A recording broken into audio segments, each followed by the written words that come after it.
নমস্কার বন্ধুরা, দেখেন 2 মাস আগে আলুগুলো লাগাইছিলাম, এখন এত বড় শুকিয়ে যাচ্ছে। এখন এগুলো উঠাইতে হবে। দেখি কতগুলো হয়েছে।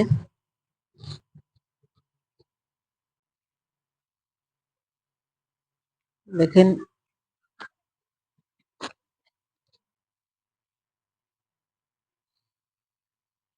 কত বড় বড় হয়েছে।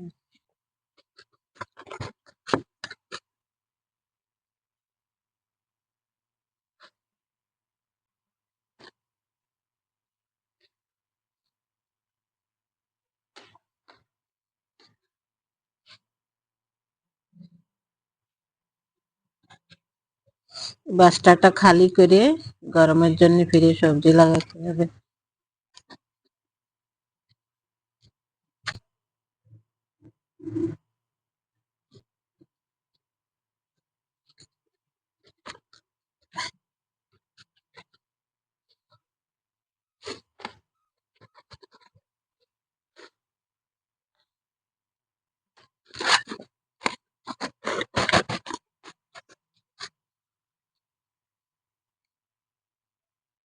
দেখেন এতগুলো হয়েছে। গাছটা অত ভালো হয়েছিল না, তবু এতগুলো বেরিয়েছে। নমস্কার বন্ধুরা, দেখেন মান কচুটা নিচ্ছে।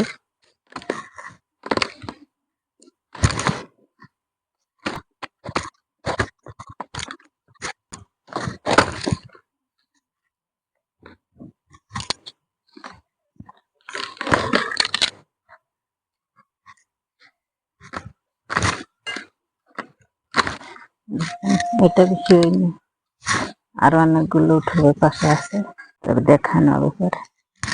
দেখেন বন্ধুরা, মান কচুগুলো তোলা হয়েছিল, এখনো ছোট আছে, অনেক বড় হয়। এর খাস হচ্ছে কি, এর গলা একদমই চুলকোয় না, আর রান্না হলে একদম গলে যায়, মানে একদম গোল গোল আলুর মতো গলে যায়। আর দুটো চারাও আছে। এখনো ওখানে কমসে কম 1000 কচু এখনো রয়েছে। পরে তোলা হবে, ওগুলো খাওয়া হবে পরে।